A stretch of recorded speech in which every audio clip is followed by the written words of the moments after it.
Então, pessoal, dando continuidade agora, para que aconteça a sinapse, eu preciso, então, anteriormente, que aconteça o meu potencial de ação, tá?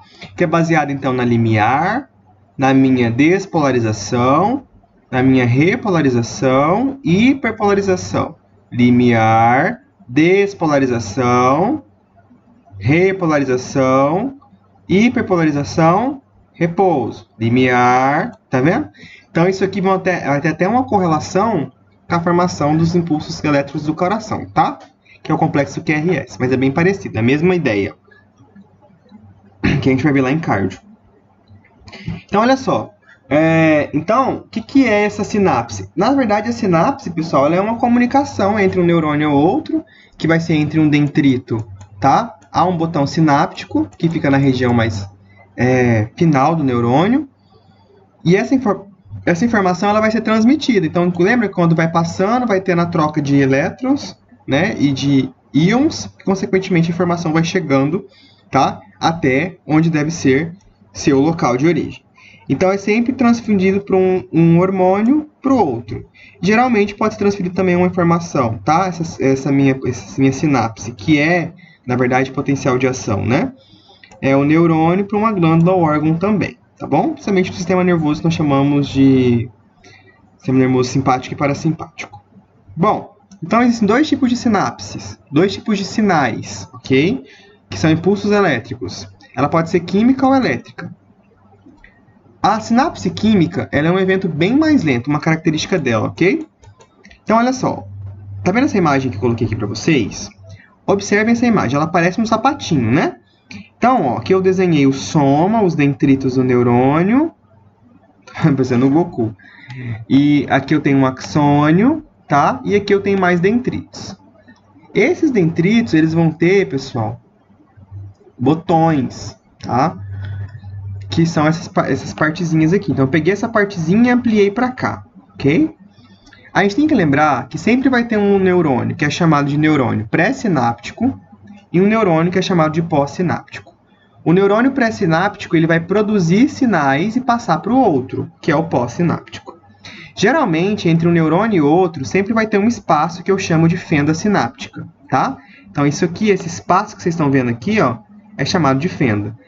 O neurônio que está acima da fenda, geralmente, é o pré-sináptico, ele vai produzir material que veio do impulso elétrico, que veio do estímulo, e o neurônio pós-sináptico vai absorver e também replicar até chegar no seu fator de origem, até chegar no local onde aquela sinalização química precisa chegar. Bom? Então, olha só. Eu consigo observar aqui, ó, nessa minha fenda sináptica, alguns elementos bem pequenos que estão se ligando a receptores específicos. Lembrando que todo tipo de sinapse química ela tem uma característica, ela é unidirecional. Então, ela vai descer somente, ela vai começar num local e ela vai finalizar no local de destino, tá bom? Então, olha só, o que vai acontecer? Geralmente, a sinapse química, ela vai ser mediada por neurotransmissores, que são justamente essas bolinhas que vocês estão vendo aqui, ó, tá? Que eu já falei sobre neurotransmissores no começo da disciplina, falei da acetilcolina, falei de outros também, né? Da adrenalina, que é a nora. Então, esses neurotransmissores, inclusive, eles são produzidos pelo próprio neurônio. Tem neurônios que produzem, a grande maioria produz esses neurotransmissores, tá bom?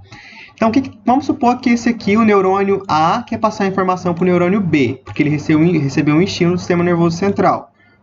Então, o neurônio A produz, que ele é um neurônio pré-sináptico, porque está antes da fenda, né? Então, ele vai produzir, então, o nosso neurotransmissor e vai passar para o B, que é o pós-sináptico. Detalhe, ok?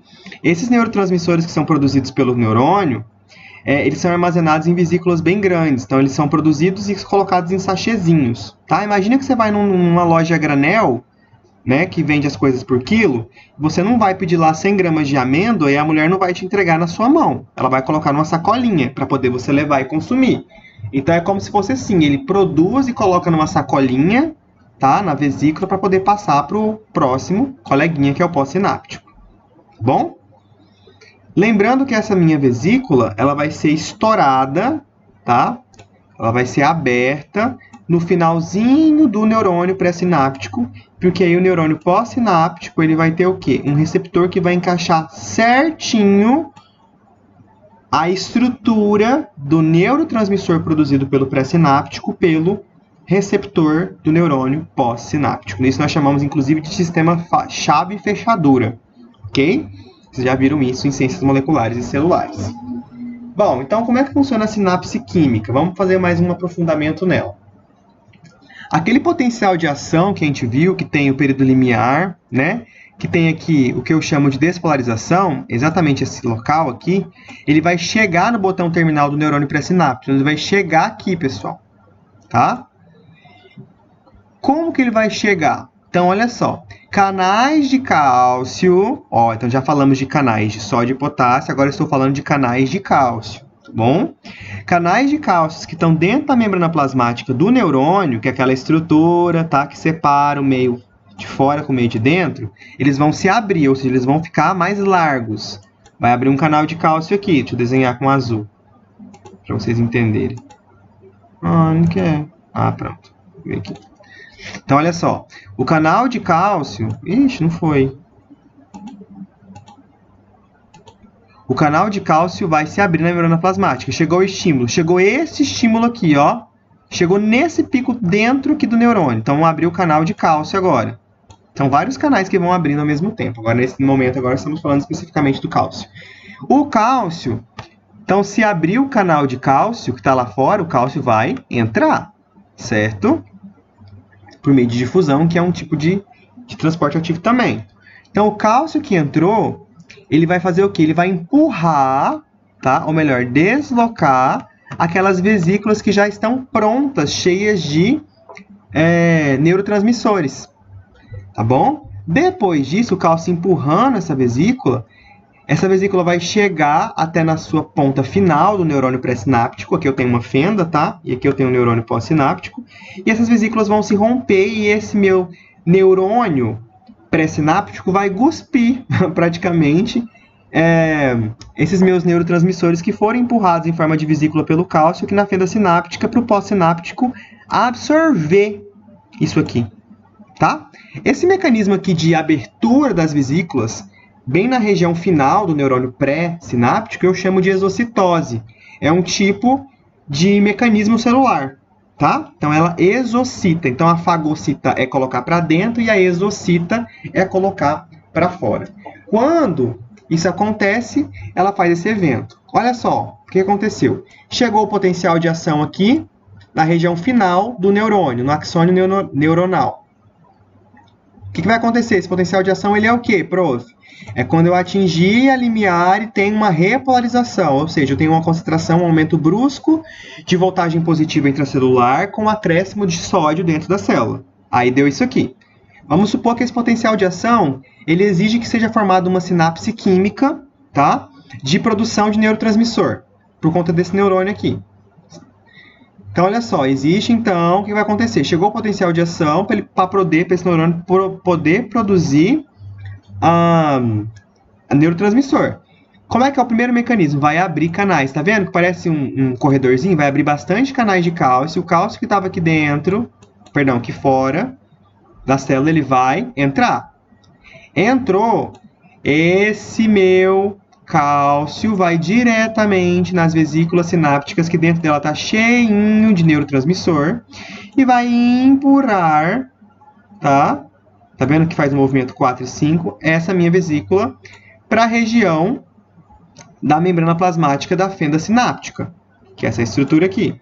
Lá na membrana plasmática vão ter algumas estruturas que eu chamo de proteínas de ancoragem, onde esse cálcio vai colocar a âncora. É isso mesmo, pessoal. O barco não para no mar e ancora. Então, o cálcio vai carregar essa vesícula até aqui nessa região aqui do mar, ó, de dentro do neurônio, e vai ancorar essa vesícula. Quando essa vesícula ela é ancorada nas proteínas de ancoragem, consequentemente, ela vai ter uma abertura, tá? E os neurotransmissores, essa abertura e o mecanismo que abre até o mecanismo de expulsão de neurotransmissor eu chamo de exocitose. Uma vez os neurotransmissores que caem aqui dentro da minha fenda sináptica, os meus receptores do meu neurônio pós-sináptico vão engatar os neurotransmissores, que poderia ser aqui no caso uma acetilcolina, por exemplo, receber e vão fazer a tradução do sinal, ou seja, vai chegar até o local de origem. Então, eu precisei de um potencial de ação aqui para desencadear a sinapse, que é esse mecanismo que nós vimos agora. Então, professor, um potencial de ação é a mesma coisa que sinapse? Não. Ele é um estímulo, nós estudamos como o estímulo acontece. E ele pode chegar até o neurônio de duas formas. Química, que é essa que nós acabamos de vivenciar, ou elétrica, ok? Lembrando que a química ela é mais lenta, tá? É importante nós falarmos de neurotransmissores, que sempre vão existir os neurotransmissores excitatórios, que vão estimular um novo potencial de ação, ok? Ou seja, vão estimular que aconteça mais mecanismos. Quem são os principais neurotransmissores excitatórios? A serotonina, a acetilcolina, o glutamato. E existem também os neurotransmissores inibitórios, que vão fazer o quê? O contrário dos excitatórios.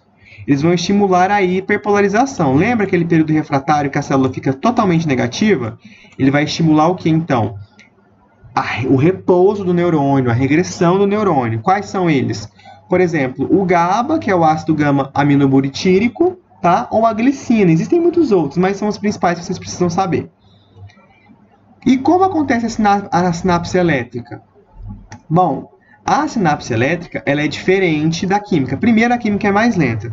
Segundo, os neurônios que fazem a química, tanto pré-sináptico quanto pós, eles ficam afastados um do outro. Por isso que eu tenho uma fenda.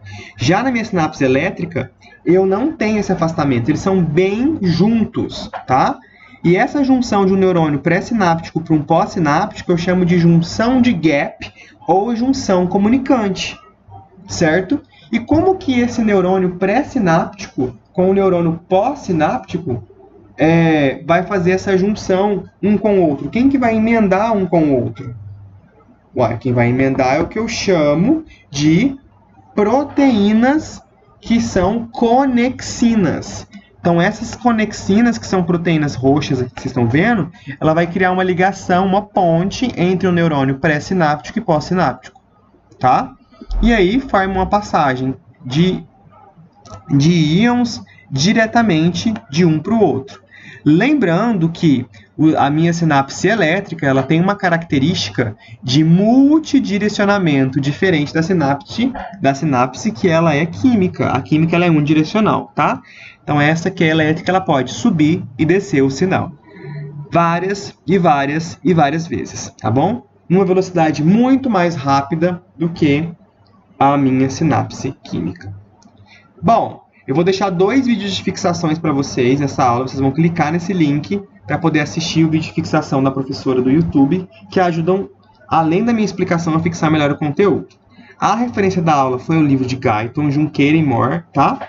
Tem um bom estudo, estou à disposição para vocês me perguntarem sobre potencial de ação, potencial de repouso, e ainda sobre a sinapse química e elétrica. E na próxima semana nós iremos introduzir aí mais conteúdos do sistema nervoso ainda, que é um sistema extremamente grande. Nós estamos aí há quase mais de um mês falando sobre esse sistema.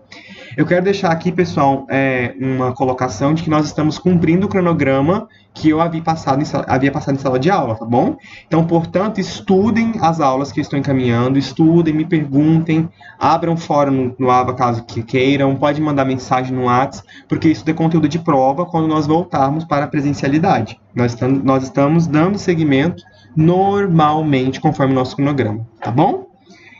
Bom, estou aqui. Caso vocês precisem de alguma colocação, me reforcem pelo meu e-mail, ou pelo meu WhatsApp, ou pelo Ava, tá bom? A aula já está encaminhada.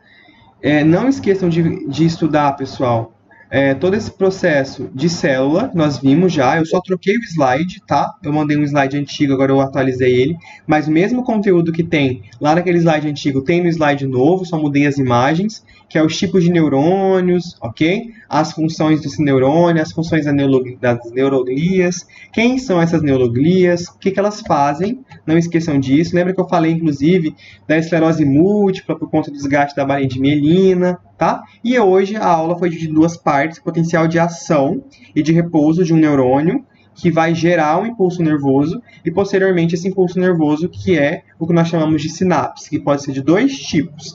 tanto a sinapse química quanto a sinapse que eu chamo de elétrica. Beleza? Não esqueçam desse gráfico, é muito importante vocês entenderem esse gráfico para a interpretação de questões na prova. E não esqueçam também o mecanismo de transporte da proteína de sódio e potássio, que é um tipo de transporte ativo que gera como gasto, né, uma molécula de ATP. E que para cada 3 íons de sódio que entram no intracelular, 2 de potássio são eliminados por esse celular até atingir um limite em que inicie-se o potencial de ação dessa célula, ou seja, a despolarização. Tá joia? Bom, pessoal, é isso. Tenham uma excelente noite de estudo. Assistam esse vídeo quantas vezes quiserem, tá bom? Muito obrigado e a gente se encontra na semana que vem.